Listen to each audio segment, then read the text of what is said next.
নমস্কার। মোহনপুর অনিতা স্কুলের পক্ষ থেকে সকল ছাত্রছাত্রীদের জানাই আন্তরিক অভিনন্দন। আজকে আমরা যে ক্লাসটা করব তা হলো একাদশ শ্রেণীর শাসন বিভাগ। তো ক্লাসটা শুরু করবার পূর্বেই আমি তোমাদের বলে দিচ্ছি যে জীবনে চলার পথে সেই সময়টাকে কখনোই ভোলা উচিত নয় যে সময়টায় তুমি সবচেয়ে বেশি আঘাত পেয়েছিলে, কারণ এই সময়টাই তোমাকে ভবিষ্যতে এগিয়ে যাবার প্রেরণা জাগিয়ে তুলবে। তাই সেই সময়টাকে কখনোই ভোলা উচিত নয় এবং সেই সময়ে ঘটে যাওয়া ভুলগুলিকে যাতে পরবর্তী সময়ে শুধরে নেওয়া যায় তার প্রচেষ্টা করা উচিত। যাই হোক, আর কথা না বাড়িয়ে আমি আজকে যে ক্লাসটা শুরু করতে চলেছি তা হলো শাসন বিভাগ একাদশ শ্রেণীর। এই চ্যাপ্টারটার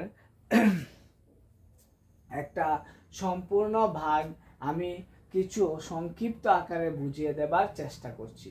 তোমরা অবশ্যই মনোযোগ সহকারে শুনবে এবং এগুলিকে বানিয়ে লেখার চেষ্টা করবে। যদিও এই অধ্যায়টা বানিয়ে লিখতে খুবই কষ্টকর, তবুও তোমরা চেষ্টা করবে যাতে আমার কথাগুলি ভালো করে লক্ষ্য করে কিছু একটা লিখতে পারবে। যেমন সরকারের গুরুত্বপূর্ণ তিনটা বিভাগ রয়েছে, একটা হলো আইন বিভাগ, শাসন বিভাগ, আরেকটা হলো কি বিচার বিভাগ। তাহলে সরকারের কয়টা বিভাগ রয়েছে? তিনটা বিভাগ। একটা হলো আইন বিভাগ, আরেকটা হলো শাসন বিভাগ এবং একটা হলো বিচার বিভাগ। এই তিনটি বিভাগ সম্মিলিতভাবে সরকারের যাবতীয় কার্য সম্পাদন করে, অর্থাৎ সরকারের সব কাজ এই তিনটা বিভাগই করে থাকে। যেমন আইন প্রণয়ন করা, আইন শৃঙ্খলা রক্ষা করা, শাসন কার্য পরিচালনা করা এবং আইন ভঙ্গকারীর বিচার করা এবং সর্বোপরি সমাজ ও রাষ্ট্রের সর্বাধিক মঙ্গল সাধন করা। এই অধ্যায়ে আমরা সরকারের শাসন বিভাগের গঠন কাঠামো এবং কার্যাবলী আলোচনা করব। মানে এই তিনটা বিভাগ দিয়ে সরকারের সমগ্র কাজ পরিচালনা হয়। এর মধ্যে আমরা শুধু এই বিভাগটা পড়ব, শাসন বিভাগটা এই অধ্যায়ে পড়ব। ঠিক আছে? তাহলে এবার তোমাদের প্রশ্ন যে শাসন বিভাগ কি, মানে যদি আমরা আকরি করতে বুঝাই, শাসন বলতে হলো কোনো একজনকে শাসন করা। এখানে কোনো একজনকে শাসন করা নয়, এখানে হবে কি সমগ্র দেশটাকে কিভাবে শাসন করা হয়। না, শাসন বিভাগ হলো শাসন বা প্রশাসন বলতে সেই পরিচালক মণ্ডলীকে বোঝায় যারা সংস্থা, প্রতিষ্ঠান বা দেশের নিয়মকানুনগুলি বাস্তবায়নের কাজ তত্ত্বাবধান ও পরিচালনা করেন। শাসন বিভাগ সরকারের একটি গুরুত্বপূর্ণ বিভাগ, যেটি আইন বিভাগ কর্তৃক প্রণীত আইন ও নিয়ম কানুনগুলি তৃণমূল স্তরের পর্যন্ত কার্যকরী হয়ে থাকে, অর্থাৎ নিম্ন স্তর পর্যন্ত কার্যকর হয়ে থাকে। এবার আমাদের মনে প্রশ্ন জাগবে, বিভিন্ন প্রকার শাসন বিভাগ, মানে শাসন বিভাগকে বিভিন্ন ভাগে ভাগ করা যায় বা বিভিন্ন প্রকারের শাসন বিভাগ হতে পারে। যেমন ধরো, মার্কিন যুক্তরাষ্ট্রের রাষ্ট্রপতি হলো রাষ্ট্রপতি শাসিত দেশ। এখানে রাষ্ট্রের সকল প্রশাসনিক ক্ষমতা রাষ্ট্রপতির হাতেই থাকে। যেমন কানাডার সংসদীয় গণতান্ত্রিক কাঠামোয় সাংবিধানিক রাজতন্ত্র বর্তমান। সেই দেশে রানী এলিজাবেথ II হলেন নিয়মতান্ত্রিক রাষ্ট্রপ্রধান এবং প্রধানমন্ত্রী হলেন সরকারের প্রধান। ফ্রান্সের রাষ্ট্রপতি ও প্রধানমন্ত্রী উভয়ই মিশ্র শাসন ব্যবস্থায় অপরিহার্য অঙ্গ। আবার জাপানের সংসদীয় শাসন ব্যবস্থা গ্রহণ করা হয়। এদেশে সম্রাট হলে রাষ্ট্রের প্রধান এবং প্রধানমন্ত্রী হলেন সরকারের প্রধান। আবার ইতালির সংসদীয় শাসন ব্যবস্থায় রাষ্ট্রপতি নিয়মতান্ত্রিক শাসন এবং প্রধানমন্ত্রী সরকারের প্রকৃত প্রধান হিসাবে ক্ষমতা ভোগ করেন। রাশিয়ার শাসন ব্যবস্থায় মিশ্র পদ্ধতি অনুসরণ করা হয়।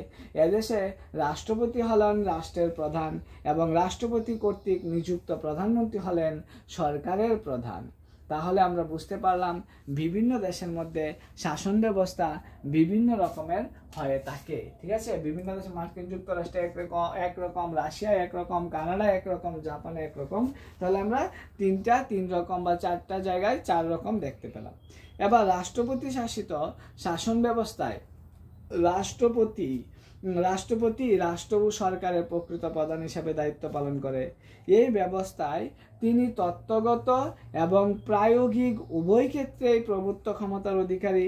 আবার মার্কিন যুক্তরাষ্ট্র, ব্রাজিল এবং লাতিন আমেরিকার অধিকাংশ রাষ্ট্রে রাষ্ট্রপতি শাসিত শাসন ব্যবস্থা বর্তমান হয়ে থাকে, মানে বর্তমান ন্যস্ত আছে। তারপর যেমন ধরো সংসদীয় শাসন ব্যবস্থায় প্রধানমন্ত্রী সরকারের শাসক প্রধান হন।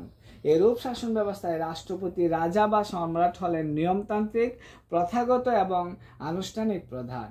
প্রধানমন্ত্রী সহ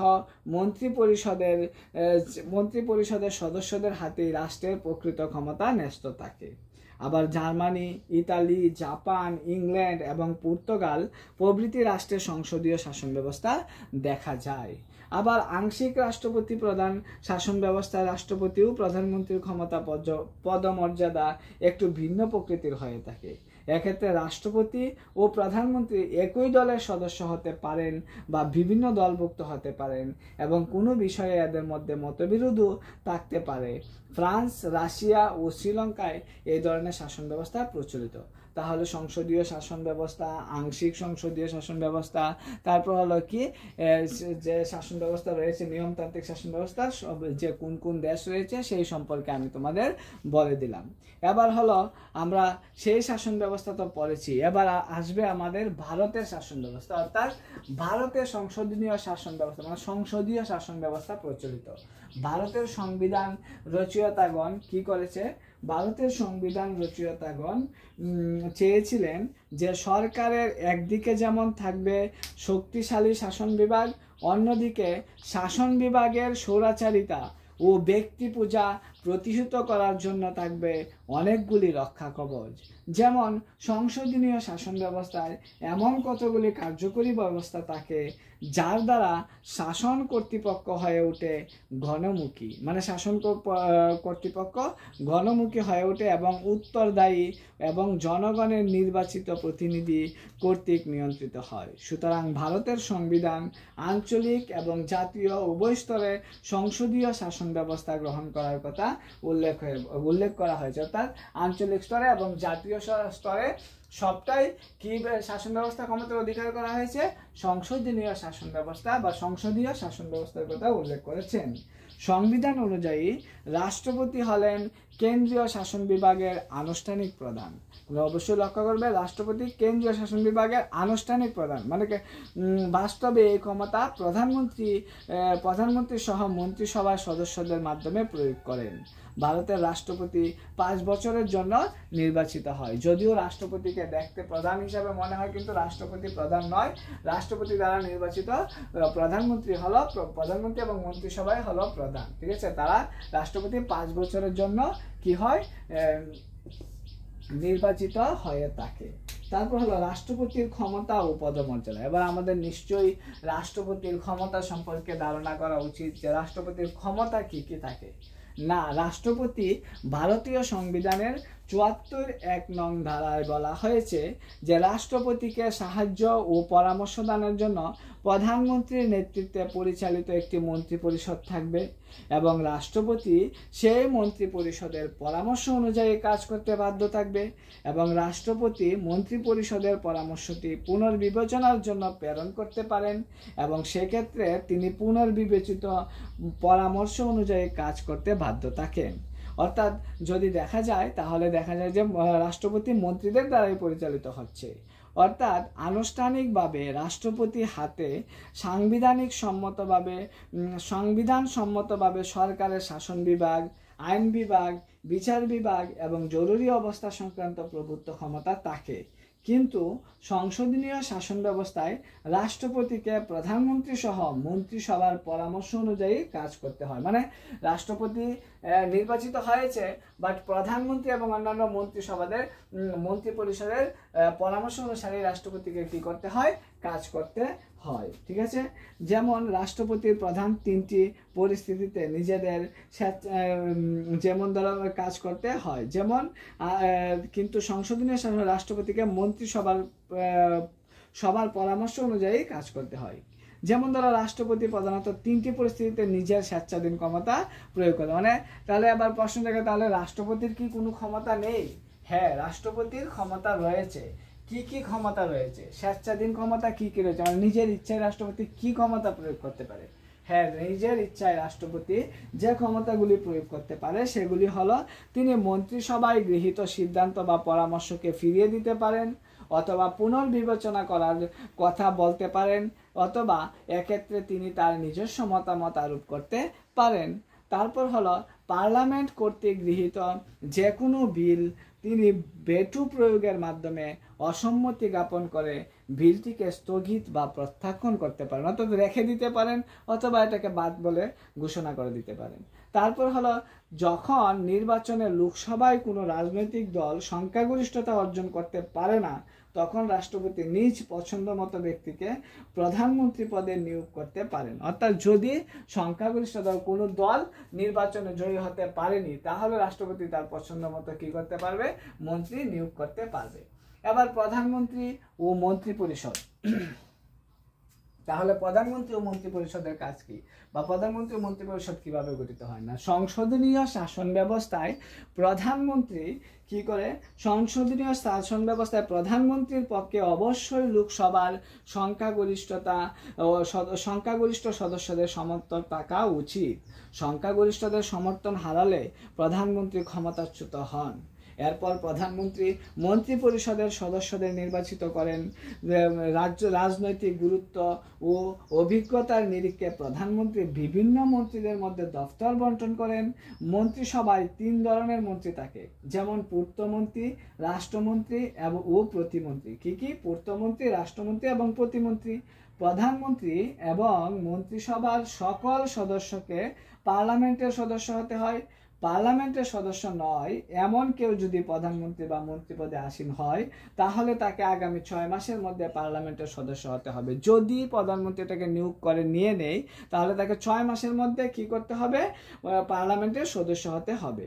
মন্ত্রী পরিষদ যৌথভাবে লোকসভার নিকট দায়িত্বশীল থাকে। মন্ত্রী পরিষদের একতা ও সংহতির আদর্শ অনুসরণ করে যৌথ দায়িত্বশীলতা গড়ে ওঠে। এর ফলে কোনো একজন মন্ত্রী বিরুদ্ধে অনাস্থা প্রস্তাব পাশ হলে সমগ্র মন্ত্রীবাক্যে পদত্যাগ করতে হয়। যৌথ দায়িত্বশীলতার নিয়ম অনুযায়ী কোনো একজন মন্ত্রিসভায় গৃহীত সিদ্ধান্তে একমত না হলে হয় তাকে পদত্যাগ করতে হয়, নয় সিদ্ধান্তটি মেনে নিতে হয়। মানে একজনের যদি অসম্মতি থাকে, হয় তাকে এটা মেনে নিতে হবে, নাকি তাকে পদত্যাগ করতে হবে। ভারতের প্রধানমন্ত্রী সরকারের মুখ্য ভূমিকা পালন করে থাকে। প্রধানমন্ত্রীকে বাদ দিয়ে মন্ত্রী পরিষদ গঠিত হতে পারে না। প্রধানমন্ত্রী মন্ত্রিসভার মুখপাত্র হিসাবে রাষ্ট্রপতি ও পার্লামেন্টের সাথে যোগসূত্র হিসাবে কাজ করেন। এছাড়াও সরকারের সমস্ত গুরুত্বপূর্ণ নীতি ও সিদ্ধান্ত গ্রহণের ক্ষেত্রে প্রধানমন্ত্রী অগ্রণী ভূমিকা পালন করে থাকেন। বিভিন্নভাবে প্রধানমন্ত্রী যে সকল গুরুত্বপূর্ণ ভূমিকা পালন করে থাকেন সেগুলি হলো, তিনি মন্ত্রী পরিষদের পরিচালক ও নিয়ন্ত্রক, লোকসভার নেতা, প্রশাসনিক ও আমলাতান্ত্রিক ব্যবস্থার পরিচালক, প্রচার মাধ্যমের সাথে যোগাযোগ রক্ষা এবং নির্বাচনের সময় দলের মুখপাত্র হিসাবে কাজ করেন। তাছাড়া আন্তর্জাতিক ক্ষেত্রেও তিনি দেশের প্রতিনিধিত্ব করেন। কিন্তু কিছু পার্থক্য থাকা সত্ত্বেও রাজ্য স্তরে অনুরূপ সংসদীয় শাসন ব্যবস্থা পরিলক্ষিত হয়। এক্ষেত্রে যে পার্থক্যটা বিশেষ উল্লেখযোগ্য তা হলো, রাজ্যের প্রশাসনিক প্রধান হলেন রাজ্যপাল, যিনি রাষ্ট্রপতি কর্তৃক নিযুক্ত হন। কেন্দ্রের প্রধানমন্ত্রীর মতো রাজ্যের ক্ষেত্রে বিধানসভার সংখ্যাগরিষ্ঠ দলের নেতা হলেন মুখ্যমন্ত্রী। রাজ্যপালের অনেকগুলো স্বেচ্ছাধীন ক্ষমতা রয়েছে, যেমন কেন্দ্রে রয়েছে সবচেয়ে উপরস্তর রয়েছে রাষ্ট্রপতি, কিন্তু প্রধান ক্ষমতা ভোগ করে থাকেন প্রধানমন্ত্রী। ঠিক সেম রাজ্য স্তরে সবচেয়ে উপরস্তরে রয়েছে রাজ্যপাল, কিন্তু প্রধান ক্ষমতা ভোগ করে থাকেন মুখ্যমন্ত্রী। ঠিক আছে, তুমি ওই জিনিসটা ভালো করে লক্ষ্য রাখবে। তারপর হলো কি, স্থায়ী প্রশাসক বা আমলাতন্ত্র। ঠিক আছে, স্থায়ী প্রশাসক বা আমলাতন্ত্র। না, স্থায়ী প্রশাসক প্রধানমন্ত্রী সহ মন্ত্রিসভার সদস্যগণ এবং বিশাল সংখ্যক প্রশাসনিক কর্মচারী নিয়ে সরকারের শাসন বিভাগ গঠিত হয়। প্রশাসনের মূল চালিকা শক্তি হলো সকল পেশাদার, দক্ষ, স্থায়ী, নিরপেক্ষ বেতনভুক্ত সরকারি কর্মচারীগণ। তাছাড়া সাধারণত এদেরকে আমলা বলা হয়। এদের প্রধান কাজ হলো রাষ্ট্রীয় আইনকে বাস্তবায়িত ও রক্ষা করা এবং সরকারের গৃহীত নীতি ও কর্মসূচিকে বাস্তবে রূপায়িত করা। তাহলে তোমরা বুঝতে পারলে আমলাতন্ত্র কি বা স্থায়ী আমলাতন্ত্র বলতে কি বুঝো। এবার হলো রাষ্ট্র কর্তৃকের শ্রেণীবিভাগ, মানে রাষ্ট্র কর্তৃক এটাকে কিভাবে শ্রেণীবিভাগ করা হয় না, রাষ্ট্র কর্তৃক এটাকে বিভিন্নভাবে শ্রেণীবিভাগ করা হয়। যেমন ধরো সর্বভারতীয় রাষ্ট্র কর্তৃক, কেন্দ্রীয় কর্তৃক সমূহ এবং রাজ্য কর্তৃক সমূহ। তাহলে সর্বভারতীয় রাষ্ট্র কর্তৃকে রয়েছে সর্বভারতীয় প্রশাসনিক কর্তৃক, সর্বভারতীয় পুলিশ কর্তৃক, যেমন সর্বভারতীয় প্রশাসনিক কর্তৃক হলো IAS এবং সর্বভারতীয় পুলিশ কর্তৃক হলো IPS। ভারতীয় বৈদেশিক কর্তৃক মানে IFS এবং ভারতীয় রাজস্ব কর্তৃক মানে IRS। তারপর হলো রাজ্য কর্তৃক সমূহ হলো আয়কর বা আধিকারিক। ঠিক আছে। এবার আধুনিক শাসন বিভাগ সরকারের একটি অত্যন্ত শক্তিশালী সংস্থা এবং সরকারের অন্যান্য বিভাগের তুলনায় শাসন বিভাগ অনেক বেশি ক্ষমতা ভোগ করে। এই কারণে শাসন বিভাগের উপর গণতান্ত্রিক নিয়ন্ত্রণ আবশ্যক হয়ে পড়ে। ঠিক আছে। তো আমি তোমাদের শাসন বিভাগ সম্পর্কে বুঝিয়ে দিলাম। যদি কারোর কোনো জায়গায় বুঝতে অসুবিধা হয় তাহলে অবশ্যই আমাকে কমেন্ট করে জানাবে, কারণ আমি সেই শাসন বিভাগটাকে প্রয়োজনে আরেকটা ক্লাস করে তোমাদের সামনে উপস্থাপন করব। সবাই ভালো থাকবে, ধন্যবাদ।